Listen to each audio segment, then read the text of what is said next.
Line show कर दे ताकि फिर मैं आगे चलूं। ठीक है भाई, तो हम बात शुरू करते हैं।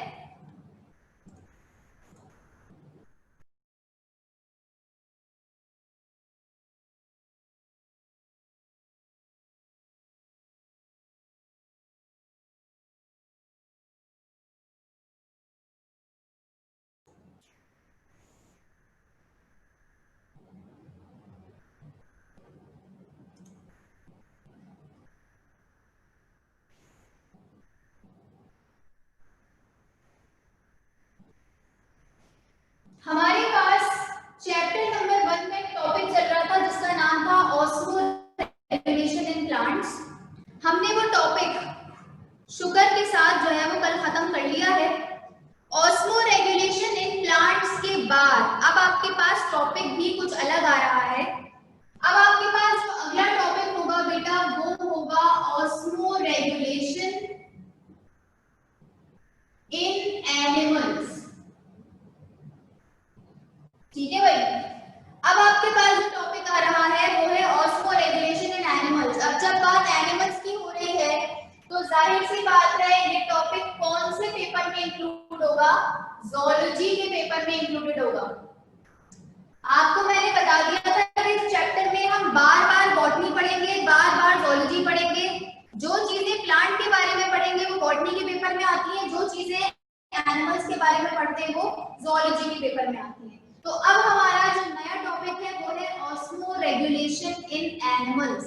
ठीक है, अच्छा जी, ऑस्मो रेगुलेशन इन एनिमल्स जो है वो उतनी इंपॉर्टेंट नहीं है जितनी important osmo regulation in plants है। मैं पेपर के हवाले से बात नहीं कर रही, मैं जनरल लाइफ प्रोसेसेस के हवाले से बात कर रही हूँ। इसलिए बेटा क्योंकि अभी थोड़े टाइम पहले ही आपने मेरे साथ ही पढ़ा कि most of the animals have isotonic cell environment. ठीक है, इवन हमारी बॉडी के या जो हायर एनिमल्स हैं उन सब की बॉडी में क्या है कि जो टिश्यू फ्लूइड प्रेजेंट होता है सेल के बाहर, जिसमें सेल को जिंदा रहना है, वो कैसा होता है बाय नेचर? वो होता है बेटा आइसोटोनिक, यानी कि ना ज्यादा कॉन्सेंट्रेशन ना कम कॉन्सेंट्रेशन, बल्कि कॉन्सेंट्रेशन बिल्कुल बैलेंस कंडीशन में होती है। तो जब एनिमल्स के अंदर आइसोटोनिक बॉडी एनवायरनमेंट होगा तो वहां तो ऑस्मो रेगुलेशन की हमें जरूरत ही नहीं पड़ेगी, वहां एक्सोस्मोसिस और एंडोस्मोसिस वाली कहानी हो ही नहीं रही होगी। तो बेटा बात ये है ऑस्मो रेगुलेशन की कि ऑस्मो रेगुलेशन जो है वो प्लांट्स के तो साथ साथ जुड़ा हुआ है। प्लांट का तो हर सेल ऑस्मो रेगुलेशन ही करता रहता है पूरे दिन। तो ऑस्मो रेगुलेशन प्लांट से ज्यादा एसोसिएटेड है as compared to the animals. Animals की बॉडी जो है वो ज्यादा कॉम्प्लेक्स है, उसके अंदर और ज्यादा प्रोसेसेस हैं जिसमें वो एनिमल की बॉडी इन्वॉल्व रहती है, लेकिन जो प्लांट की बॉडी है वो सारे काम वाटर से करती है। ठीक है, एसिड ऑफ सेफ पढ़ा आपने, उसमें वाटर का रोल था।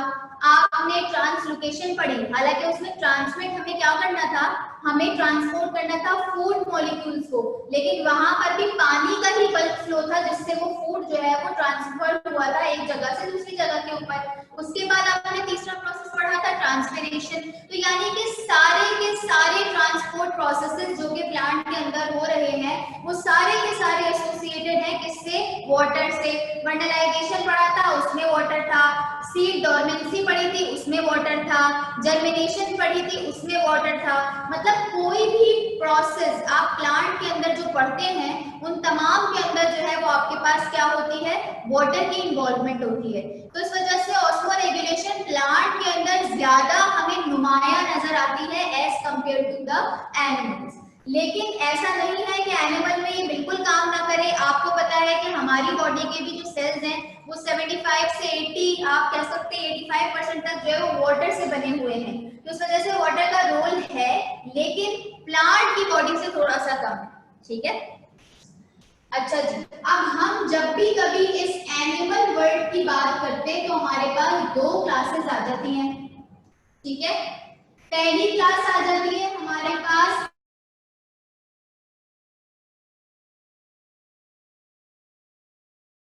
इक्वेटिक एनिमल्स की, बात हमारे पास आ जाती है टेरेस्ट्रियल एनिमल्स की जो जमीन पर रहते हैं।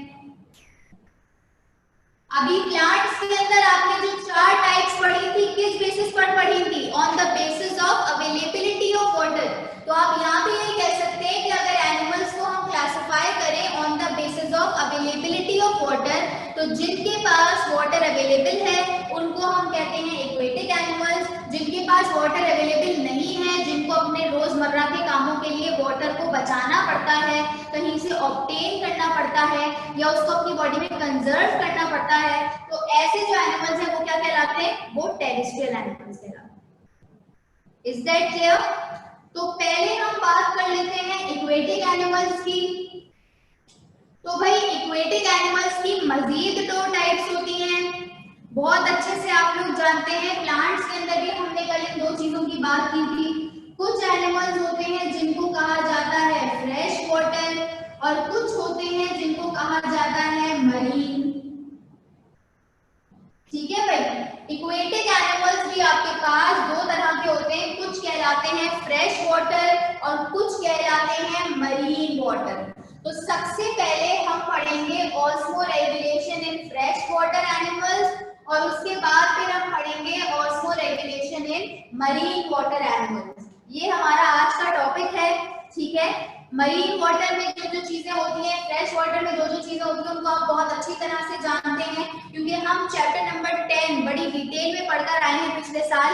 हमें बहुत अच्छे से पता है कि जानवर जो हैं, जब हम शुरू के फाइलम पढ़ा करते थे तो हमारे पास जो जितने भी एनिमल्स हुआ करते थे वो कौन से होते थे? इक्वेटिक होते थे। फिर आहिस्ता आहिस्ता जैसे जैसे लाइफ इवॉल्व होती रही, एनिमल्स जो है वो टेरेस्ट्रियल होते रहे, यानी कि जमीन पर आते रहे। Is that clear? तो हम क्या करेंगे आज? हमने कल पढ़ा था ऑस्मोरेगुलेशन इन प्लांट्स, प्लांट्स के बारे में बहुत सारी बातें। उसके बाद एक बड़ा टॉपिक आपने पढ़ा जिसका नाम था types of plant according to the availability of water. वहां पर बॉटनी का पोर्शन खत्म हो गया। अब हम आ गए हैं जोलॉजी के ऊपर। आज जोलॉजी के अंदर आपका पहला टॉपिक है ऑस्मोरेगुलेशन इन एनिमल्स। एनिमल्स को मैंने 2 क्लासेस में जो है वो डिवाइड किया। पहली क्लास इक्वेटिक एनिमल्स, दूसरी क्लास टेरेस्ट्रियल एनिमल्स। पहले मैंने इक्वेटिक को मजीद 2 में डिवाइड किया। एक है आपके पास फ्रेश वाटर एनिमल्स और एक है आपके पास मरीन वाटर एनिमल्स। तो चलते हैं हम लोग अपनी पीपीटी की तरफ, जहां पर हम आज स्टार्ट करेंगे ऑस्मोरेगुलेशन इन एनिमल्स, और हमारा जो टॉपिक होगा वो पहले होगा osmoregulation in marine water animals.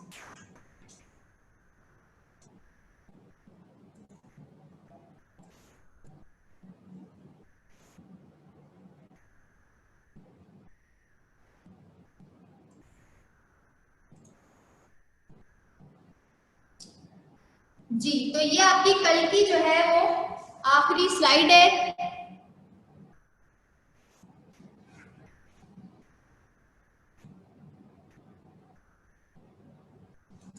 ये आपकी कल की आखिरी स्लाइड है, तो मैं यहीं से बात शुरू कर रही हूँ। अब आपके पास जो टॉपिक आ रहा है वो है ऑस्मोरेगुलेशन इन एनिमल्स। सबको स्लाइड नजर आ रही होगी मेरे ख्याल में। अगला टॉपिक आपका है ऑस्मोरेगुलेशन इन एनिमल्स। ये टॉपिक बेटा आपके पास जोलॉजी में इंक्लूडेड है। यहाँ पर मैंने वही 2 बातें लिखी हैं जो अभी आपको पढ़ाई है कि एनिमल्स जो हैं उनके 2 तरह के लाइफ स्टाइल है भाई। एक आपके पास टेरेस्ट्रियल लाइफ स्टाइल है, एक आपके पास इक्वेटिक लाइफ स्टाइल है। ठीक है, तो हम यहाँ पर दोनों लाइफ स्टाइल्स को पढ़ेंगे 1 बाय 1।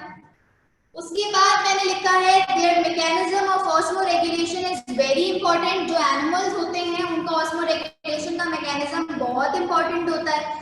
क्यों ऐसा होता है? इस वजह से बेटा, क्योंकि आप लोगों ने जब ये चैप्टर स्टार्ट किया था तब मैंने आपको एक कहानी सुनाई थी। वो कहानी ये थी भाई कि अगर एक बुरी कंडीशन के अंदर, बुरी कंडीशन का मतलब है आपने 2 सेल्स को उठाकर हाइपोटोनिक सॉल्यूशन में रख दिया, प्योर वाटर के सॉल्यूशन में रख दिया, तो उन 2 सेल्स में से जो प्लांट वाला सेल है वो फूल जाएगा, टर्जिट हो जाएगा, लेकिन बर्स्ट नहीं होगा, रप्चर नहीं होगा। क्यों? क्योंकि उसके अंदर सेल वॉल मौजूद है।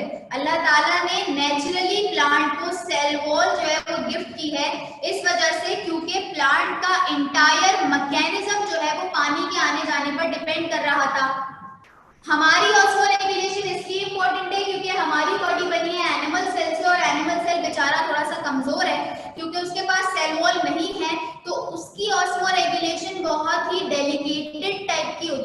बेचारी बड़ी नाजुक सी होती है इस वजह से, क्योंकि अगर आपने इस सेल को रखा हाइपोटोनिक एनवायरनमेंट में तो इट विल बर्स्ट, वो लिसिस हो जाएगी उसकी, वो बर्स्ट हो जाएगा, जो कि हमारी बॉडी बर्दाश्त नहीं कर सकती। इसलिए मैंने यहाँ पर एक पॉइंट लिखा है कि एनिमल की बॉडी में जो ऑस्मोरेगुलेशन का मैकेनिज्म है वो बड़ा ही ज्यादा इंपॉर्टेंट है। आगे क्या लिखा है, for survival of animal cell they need to have uptake and loss of water in normal limits. Animals को क्या करना पड़ता है कि पानी का लेना और फिर पानी को अपनी बॉडी से बाहर निकालना, ये दोनों कामों के दरमियान एक बैलेंस होना चाहिए। ऐसा नहीं कि इतना पानी अपनी बॉडी के अंदर एब्जॉर्ब कर लिया कि वो एक्सक्रीट नहीं हो सकता, तो पानी की ज्यादती हो जाएगी। ज्यादती का मतलब हो जाएगा हाइपोटोनिक एनवायरनमेंट हो जाएगी, जिसमें सेल बर्स्ट हो सकते हैं। अगर ऐसा हुआ कि पानी बहुत कम ऑब्टेन किया लेकिन बॉडी से एक्सक्रीट बहुत सारा कर दिया, तो ऐसे में भी क्या होगा, सेल्स हमारी बॉडी के श्रिंक हो जाएंगे, अपनी नॉर्मल वर्किंग नहीं कर सकेंगे। तो for survival of animal cell, तमाम एनिमल्स इस वक्त दुनिया में जितने भी हैं उनको अपने सर्वाइवल के लिए दो चीजों में बैलेंस रखना पड़ता है, obtaining of water and excretion of water. ठीक है, आपको जिसे कहते हैं कि Uptake of water and loss of water के दरमियान क्या रखना पड़ेगा, बैलेंस रखना पड़ेगा। तो इस बैलेंस रखने के अमल को, इस बैलेंस रखने के प्रोसेस को ही तो हम ऑस्मोरेगुलेशन कहते हैं। तो ये बैलेंस किस तरह से रखा जाता है, ये हम इस टॉपिक में जो है वो स्टडी करेंगे। अच्छा, नीचे दो डायग्राम्स हैं, दोनों डायग्राम्स में आपको नजर आ रहा है कि एक डायग्राम जो है वो मैंने वाटर एनिमल्स की बनाई है, यानी कि एक्वेटिक लाइफस्टाइल की बनाई है। दूसरी जो डायग्राम है उसमें आपको एक ज़ेब्रा नजर आ रहा है, जाहिर सी बात है एक टेरेस्ट्रियल एनिमल है। तो यहाँ पर ये दो डायग्राम्स मैंने टेरेस्ट्रियल और एक्वेटिक के फर्क को वाज़ेह करने के लिए बनाई है। I hope the concept is clear to you all. अच्छा जी, पहले हम पढ़ेंगे एक्वेटिक एनिमल्स के बारे में। ठीक है, तो मैं आ गई हूँ अपनी जरा एक स्लाइड छोड़कर अगली स्लाइड की तरफ। यहाँ पर आप पढ़े एक्वेटिक एनिमल्स के बारे में, और एक्वेटिक एनिमल्स में जो पहली क्लास है आपके पास वो है फ्रेश वाटर एनिमल्स। सबसे पहले तो हमें ये पता होना चाहिए कि फ्रेश वाटर क्या है भाई। फ्रेश वाटर हमें पता है वो पानी है जिसमें सॉल्ट कॉन्सेंट्रेशन जो है वो नहीं होती। ठीक है, तो ये फ्रेश वाटर एनिमल्स जो हैं इनको यहाँ पर दो हेडिंग्स में डिवाइड किया गया है, यानी कि फ्रेश वाटर एनिमल्स के अंदर दो तरीके हैं जिनसे ऑस्मो रेगुलेशन होती है। अब ये दो तरीके किसके अंदर कौन सा वाला पाया जाता है, ये जरा सोचने वाली बात है। तो बेटा याद रखिएगा कि फ्रेश वाटर के अंदर लोअर एनिमल्स भी पाए जाते हैं और हायर एनिमल्स भी पाए जाते हैं। ठीक है, लोअर एनिमल्स में आपके पास एनिमल लाइक प्रोटोक्टिस्ट भी होंगे, इसमें आपके पास इनवर्टिब्रेट्स भी होंगे। दोबारा सुन लीजिएगा, लोअर एनिमल्स का मतलब है इसके अंदर एनिमल लाइक प्रोटोक्टिस्ट भी होंगे, इसका मतलब है इसके अंदर इनवर्टिब्रेट्स भी होंगे। जबकि हायर एनिमल्स कौन से होंगे, जाहिर सी बात है वर्टिब्रेट्स होंगे। और वर्टिब्रेट्स की जो पहली क्लास थी पाइसेस की जो क्लास थी आपके पास, एक अलोही क्लास थी बेचारी, बाकी जो है वो सारे टेट्रापोड्स थे। तो ये जो क्लास पाइसेस आपने पढ़ी हुई है ये किस में आएगी, ये वर्टिब्रेट्स में आएगी या हायर एनिमल्स में आएगी। क्लियर हो गई बात। तो फ्रेश वाटर एनिमल्स जो है वो दो तरह के होंगे, कुछ होंगे जिनको आप कहेंगे कि भाई ये तो लोअर एनिमल्स है, और दूसरे जो होंगे वो होंगे जिनको आप कहेंगे ये हायर एनिमल्स हैं।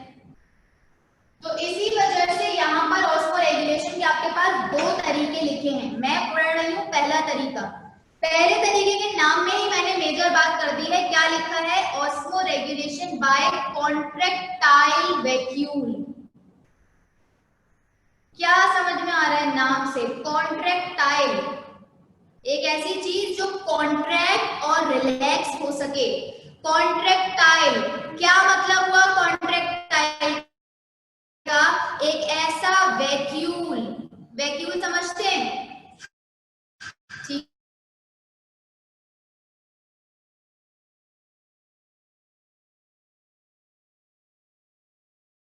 ऐसा वैक्यूल सेल के अंदर जो कि कॉन्ट्रैक्ट है। ठीक है, तो ऐसी ऑस्मोरेगुलेशन जो कॉन्ट्रैक्टाइल वैक्यूल के थ्रू हो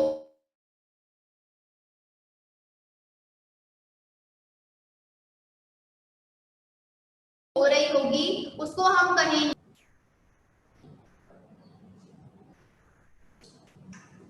वो ऑस्मोरेगुलेशन जो कॉन्ट्रैक्टाइल वैक्यूल के थ्रू हो रही होगी उसको हम कहेंगे कॉन्ट्रैक्टाइल वैक्यूल। ठीक है, क्या लिखा है भाई, एनिमल लाइक प्रोटोक्टिस्ट, पढ़े हुए सबने, सर हिला दे ताकि मुझे नजर आ जाए, पढ़े हुए सबने, ठीक है। एनिमल लाइक प्रोटोक्टिस्ट, इसकी एग्जांपल मैंने आगे मेंशन कर दी ताकि अगर आप भूल गए तो आपको थोड़ा सा याद आ जाए। एमीबा, पैरामीशियम, बेलेंटिडियम, ओवलिना, बड़े सारे नाम आप लिखा करते थे, ठीक है। वो सारे के सारे एनिमल लाइक प्रोटोक्टिस्ट हैं जो कि फ्रेश वाटर हैबिटेट में रहा करते थे। आगे क्या लिखा है, इन सब के पास they bear one or more tiny sac like structures called contractile vacuole। एक सैक, एक बोरी, एक सेगमेंट, एक समझ लीजिए कि कंपार्टमेंट ये बेयर करते हैं, इनकी बॉडी में प्रेजेंट होते हैं। एक भी हो सकता है, एक से ज्यादा भी हो सकता है, जिसको क्या कहते हैं, कॉन्ट्रैक्टाइल वैक्यूल कहते हैं। These protoctists naturally possess high osmotic pressure than the surrounding water। ये जो प्रोटोक्टिस्ट हैं भाई, इनकी बॉडी का जो नेचुरल एनवायरनमेंट है वो कैसा है, हाइपरटोनिक है। हाइपरटोनिक का मतलब होता है सोल्यूट ज्यादा सॉल्वेंट कम। हाइपरटोनिक का मतलब होता है सोल्यूट ज्यादा सॉल्वेंट कम। उसी चीज को यहाँ पर मैंने दूसरी वर्डिंग में लिखा है हाई ऑस्मोटिक प्रेशर। मेरे ख्याल में अब तक आपको ये टर्मिनोलॉजी समझ में आ गई होंगी कि किस वक्त किस कौन सी टर्मिनोलॉजी इस्तेमाल करती हैं। अगर नहीं समझ में आया तो कहीं अपने पास लिख लें कि हाई ऑस्मोटिक प्रेशर का मतलब होता है हाइपरटोनिक एनवायरनमेंट, यानी कि सॉल्यूट ज्यादा होगा, सॉल्वेंट कम होगा। तो इनकी जो बॉडीज है वो नेचुरली इस तरह की बनी हुई है कि इनकी बॉडी की जो एनवायरनमेंट होती है अंदर की वो हाइपरटोनिक होती है। अब सोचिए कि जब एक चीज हाइपरटोनिक है उसको आपने हाइपोटोनिक एनवायरनमेंट में रख दिया, अब बाहर का जो पानी हो गया वो इनके लिए क्या हो गया, वो इनके लिए हो गया हाइपोटोनिक। ठीक है, तो हाइपोटोनिक एनवायरनमेंट में जब आप रखते हैं तो क्या होता है, हाइपोटोनिक एनवायरनमेंट में जब आप रखते हैं तो उस टाइम पर आपके पास होता है एंड ऑस्मोसिस, पानी तेजी से बहता हुआ अंदर आता है। उसके बाद क्या होता है, in order to refrain them from lysis, ऐसा ना हो कि इनका सेल फट जाए, उनको लिसिस से बचाने के लिए excess water is stored in contractile vacuole.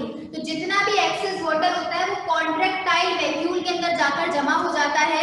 क्योंकि ये वैक्यूल कॉन्ट्रैक्ट और रिलैक्स हो सकता है, अभी हमने बात की, तो पानी इसके अंदर चला जाता है।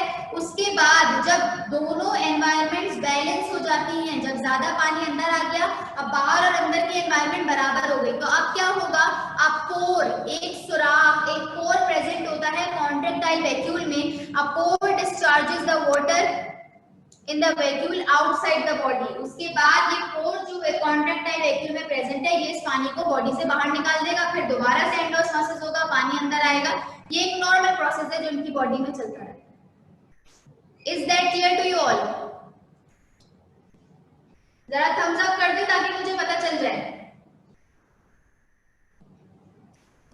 ठीक है भाई, थम्स अप आ गया मेरे पास। यानी कि दोबारा से रिपीट कर रही हूँ, एक कॉन्ट्रैक्टाइल, कॉन्ट्रैक्ट और रिलैक्स होने वाला वैक्यूल जो है वो इन एनिमल लाइक प्रोटोक्टिस की बॉडी में पाया जाता है।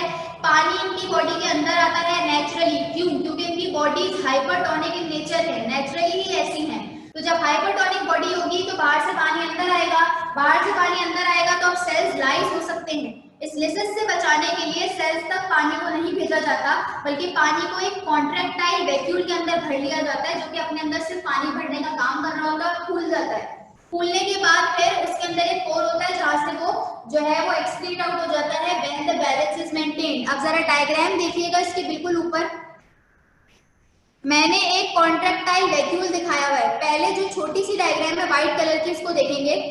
पैरामीशियम का स्ट्रक्चर बना हुआ है, बल्कि पैरामीशियम नहीं, एमीबा स्ट्रक्चर बना हुआ है। इसमें एक फूल जैसा आपके पास स्ट्रक्चर है, इसको आप कहते हैं कॉन्ट्रैक्टाइल वैक्यूल। अभी ये सिकुड़ा हुआ है, श्रिंक हुआ है, ठीक है, अभी इसके अंदर पानी नहीं है, तो ये कैसा हुआ है, एक फ्लावर शेप का हुआ है। इसीलिए मैंने डायग्राम अटैच कर दी थी, हालांकि जगह नहीं थी, फिर भी मैंने अटैच कर दी ताकि आपके दिमाग में एक इमेज बने कि किस तरह का होता है कॉन्ट्रैक्टाइल वैक्यूल। उसके बाद जो बराबर वाली डायग्राम है ना, उसमें मैंने पानी का आना और जाना कॉन्ट्रेक्टाइल वैक्यूल के अंदर दिखाया हुआ है। सबसे पहले अपने राइट साइड पर देखिए जहां ये फूल बना हुआ है, ठीक है।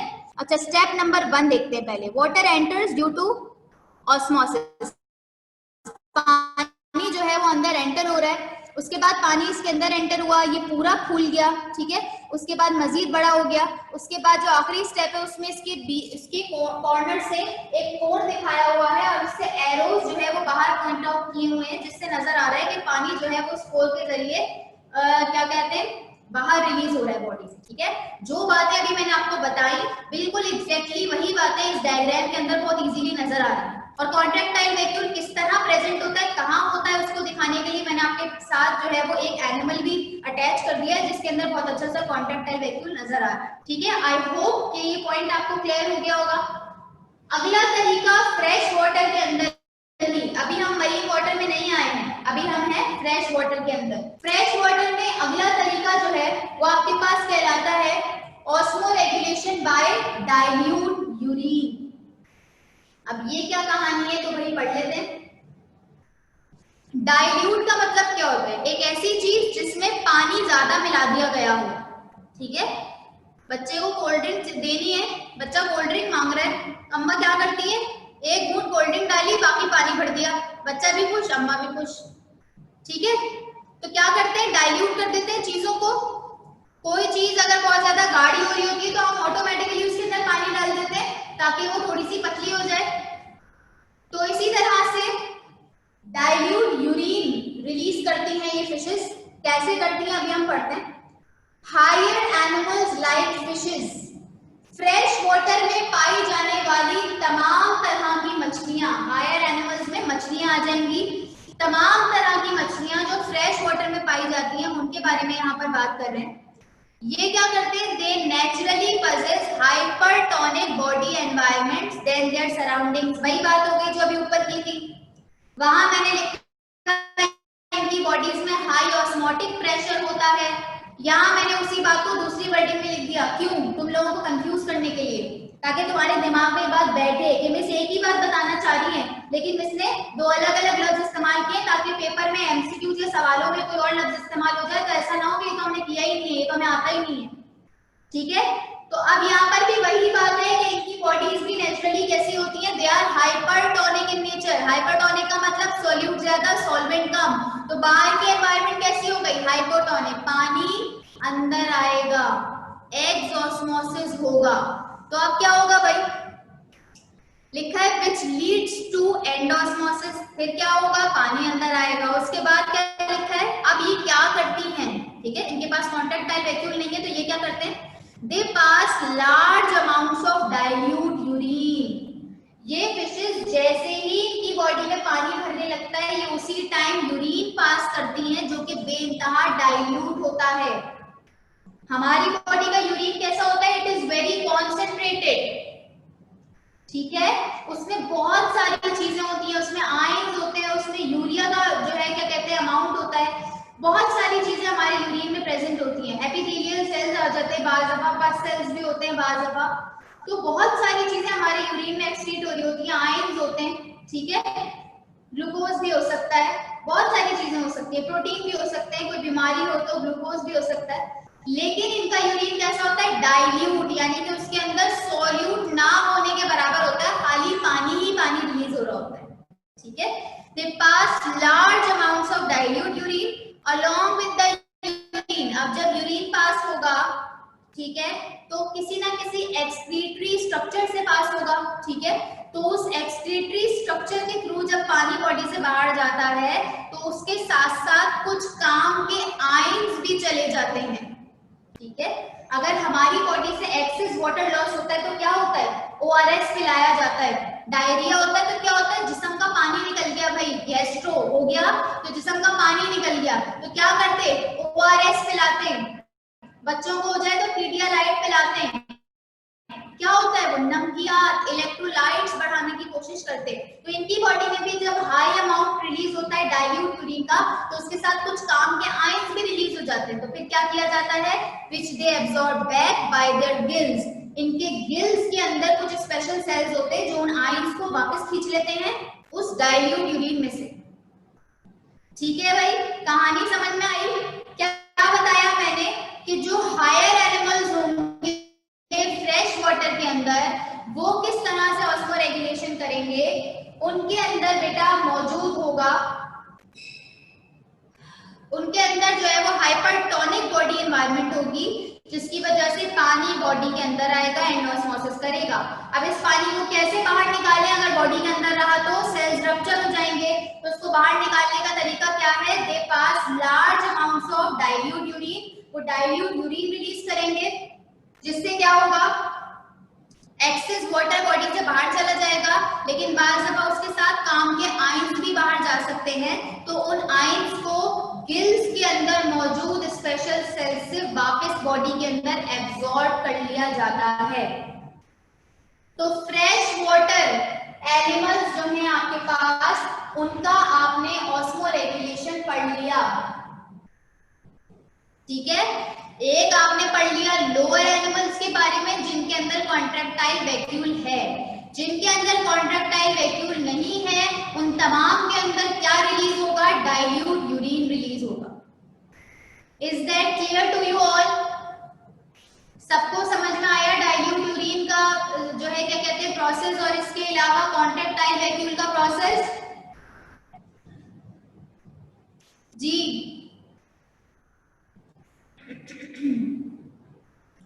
is that clear to you all?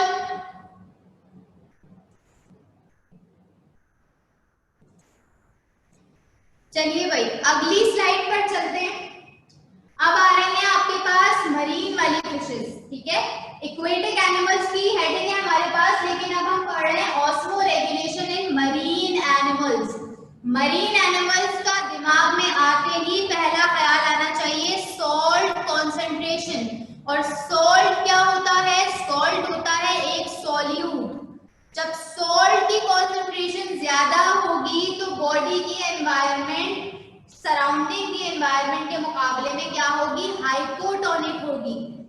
Fresh water में दोनों की बॉडी एनवायरनमेंट नेचुरली हाइपरटोनिक थी, तो बाहर का पानी अंदर आता था।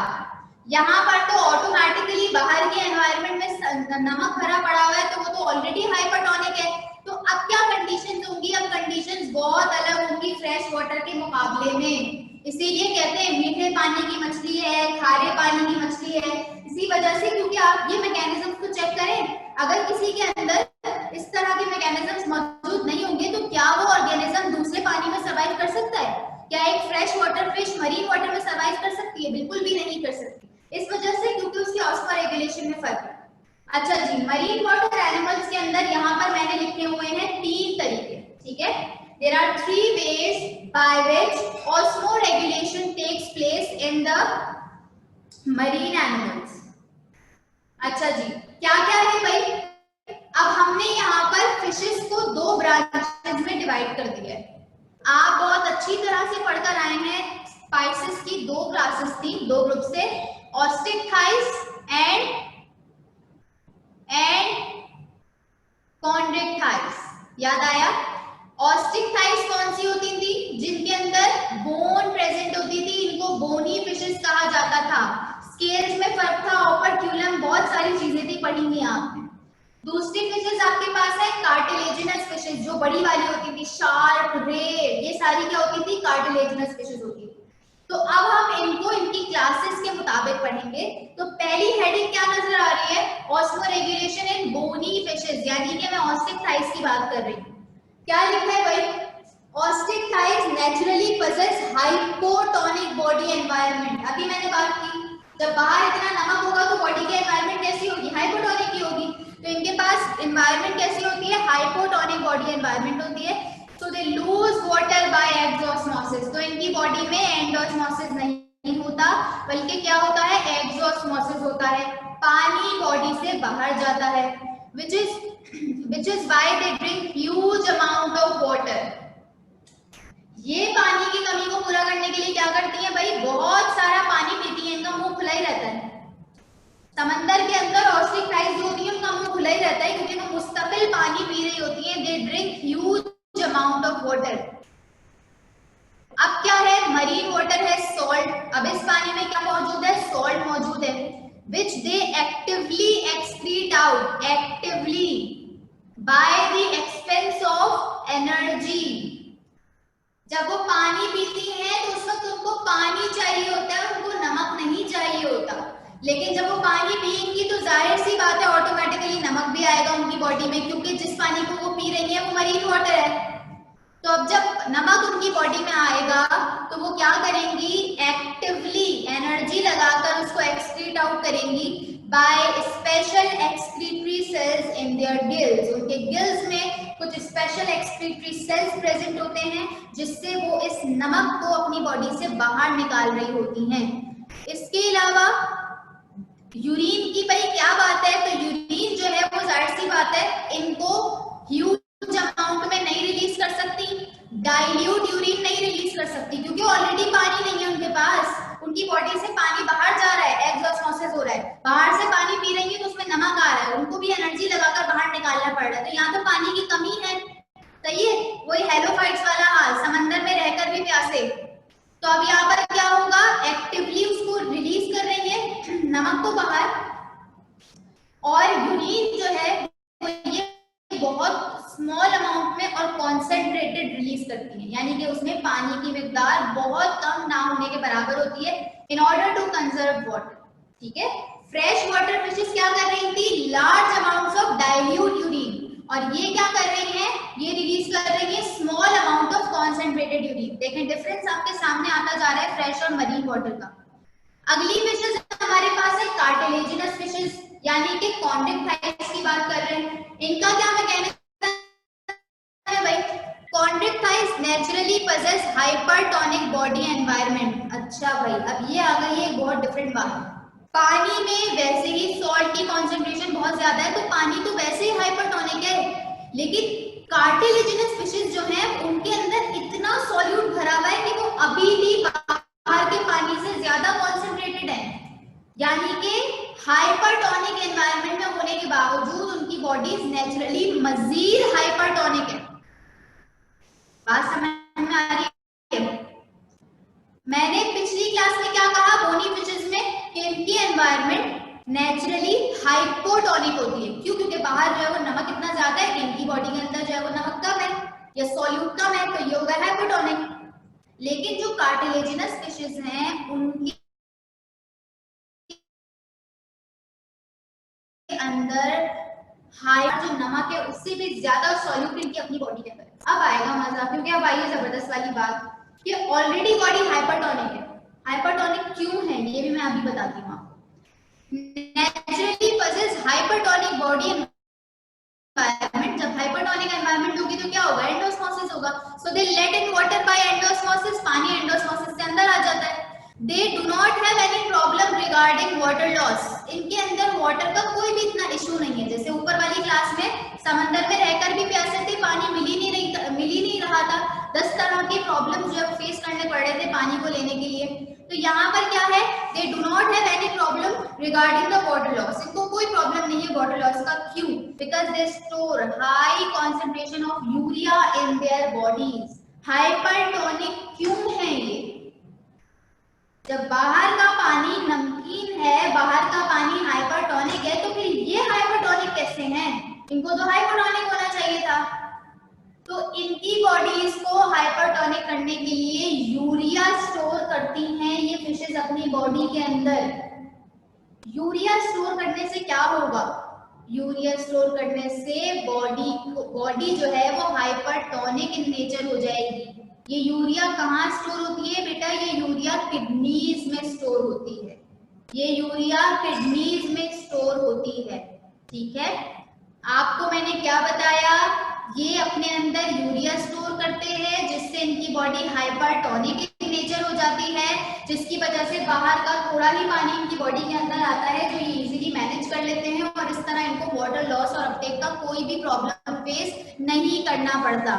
आखिरी point, excess salts are removed by special cells in rectum. इनके पास जो सॉल्ट्स रिमूव करने वाले सेल्स हैं वो कहां से रिमूव करेंगे, नमक को रेक्टम से। ऊपर जाइए बोनी फिशेस के अंदर कहां से रिलीज हो रहा है एक्सेस सॉल्ट, गिल्स से, यहाँ पर रिलीज हो रहा है रेक्टम से। दोनों में फर्क है, दोनों क्लासेस के अंदर ये भी फर्क है कि एक्सेस सॉल्ट रिलीज कहाँ से हो रहा है। एक जगह हो रहा है फ्रॉम द गिल्स, दूसरी जगह हो रहा है फ्रॉम द रेक्टम। ये आता है एमसीक्यूज के अंदर पॉइंट। अब ये दो फिशेस तो हो गई हायर एनिमल्स जिनको हम क्लास स्पाइसेस में जाकर पढ़ते हैं, लेकिन आपने बहुत सारे इनवर्टिब्रेट्स भी तो पढ़े मरीन वाटर के अंदर, पढ़े? निडेरिया फाइलम है, सीलेंट्रेटा फाइलम है, इसके अलावा आपने स्पंजेस पढ़े, तो उन सब के अंदर क्या होता है? तो उन सब के बारे में आखिरी पैराग्राफ है, क्या लिखा है? they naturally possess isotonic body environment, ना सॉल्यूट ज्यादा ना सॉल्यूट कम, क्योंकि ये इतने एडवांस थोड़ी है कि इतने बड़े बड़े मैकेनिज्म कर सके जो ऊपर आपने कॉन्ड्रिक्टाइज और ऑस्ट्रिक्टाइज के पढ़े हैं। तो naturally they have isotonic body environment, so they lack osmotic osmoregulatory mechanisms. जो मरीन इनवर्टिब्रेट्स हैं उनके अंदर ऑस्मोरेगुलेशन के नाम का कोई प्रोसेस ही नहीं होता, उनकी बॉडीज नेचुरली बैलेंस पर ही रहती हैं, ठीक है? That is why they are called osmoconformers. ऐसे ऑर्गेनिज्म जिनके अंदर बॉडीज आइसोटोनिक रहती हैं इनको कहा जाता है ऑस्मोकन्फर्मर्स। इनको ऑस्मोरेगुलेटरी मैकेनिज्म जो है वो नहीं है। एक एग्जांपल है आपकी बुक में हैगफिश, वैसे तो बहुत एग्जांपल्स हैं लेकिन ये हैगफिश का नाम याद रखिएगा क्योंकि एमसीक्यू के पर्पस के लिए बड़ा इंपॉर्टेंट होता है और अक्सर इस तरह का क्वेश्चन आपके पेपर में आ जाता है। तो बेटा आज आपने पढ़ा osmoregulation in aquatic animals. Aquatic animals जो हैं वो आपके पास दो तरह के होते हैं, कुछ होते हैं जिनको फ्रेश वाटर कहा जाता है और कुछ होते हैं जिनको मरीन वाटर कहा जाता है। तो आपके पास जो फ्रेश वाटर है उनके अंदर ऑस्मोरेगुलेशन के थे आपके पास दो तरीके, इसके अलावा जो मरीन वाटर एनिमल्स हैं उनके अंदर ऑस्मोरेगुलेशन के आपके पास थे तीन तरीके, ठीक है? उन तमाम वेज को हमने एनिमल की बेसिस पर भी क्लासिफाई करके आपको समझा दिया है। इसके अलावा पीपीटी में तमाम चीजें मौजूद हैं। आई होप आप लोगों को जो तमाम पॉइंट्स हैं वो क्लियर हुए होंगे। जरा मेरे अब दो तीन सवालों के जवाब दीजिएगा, हैंड रेज कीजिएगा ताकि मैं आप लोगों से पूछ सकूं। अच्छा जी, सबसे पहले मुझे ये बताइए कि फ्रेश वाटर, सबसे पहले मुझे ये बताइए कि फ्रेश वाटर एनिमल्स जो है उनकी बॉडी एनवायरनमेंट कैसी होती है, हाइपो या हाइपर? जल्दी से raise your hand. Fresh water animals की जो एनवायरनमेंट होती है वो कैसी होती है भाई? जी फिजा। मिस उनकी इनर एनवायरनमेंट हाइपरटोनिक होती है और इनके जो आउटर एनवायरनमेंट सराउंडिंग में जो वाटर होता है वो हाइपोटोनिक होता है। तो फिर होता क्या है भाई? मिस एंडोस्मोसिस होता है। वेरी गुड, एंडोस्मोसिस होता है, पानी बॉडी के अंदर आता है। बहुत अच्छा जवाब दिया फिजा ने। अच्छा, अब मुझे जरा कोई ये बता दीजिए कि कॉन्ड्रिक्टाइस और ऑस्ट्रिक्टाइस के अंदर जो ऑस्मोरेगुलेशन है उन दोनों में फर्क क्या है, मेजर डिफरेंस क्या है? कोई भी एक या दो पॉइंट जो बताना चाहे। What is the difference between osmoregulation in chondrichthyes and osteichthyes? मुझे प्लीज इरफान और फातिमा यासीन के अलावा कोई जवाब दे दे जी। What is the difference between chondrichthyes and ostricthyes if we talk about osmoregulation? एक या दो पॉइंट कोई भी बता दो, एक पॉइंट बता दो। अच्छा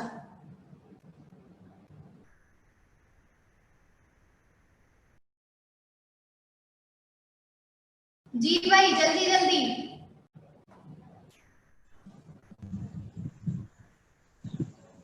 Miss, the outer environment of chondrichthyes is hypertonic, hypotonic, but the outer environment of chondrichthyes is hypertonic.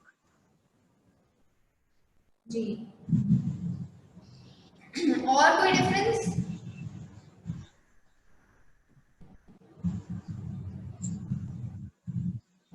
Laiba और कोई डिफरेंस?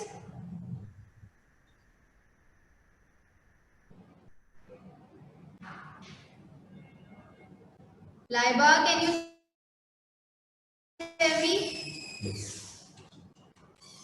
चलिए भाई, टाइम जरा सा ऑफ हो गया, फिर उसके बाद जो है वो अगली क्लास में हम डिस्कस करते हैं। एक इंपॉर्टेंट डिफरेंस लाइबा, अगर आप मुझे सुन सकती हैं तो मेरे ख्याल में शायद आपका नेट डिस्कनेक्ट हुआ है या आपका माइक ऑफ हुआ है। एक और डिफरेंस आपके पास गिल्स गिल्स से रिलीज आउट करती हैं, एक्सक्रीट आउट करती हैं, जबकि कार्टिलेजिनस फिशेस जो है वो ये काम रेक्टम से कर रही होती हैं। तो आपने क्या करना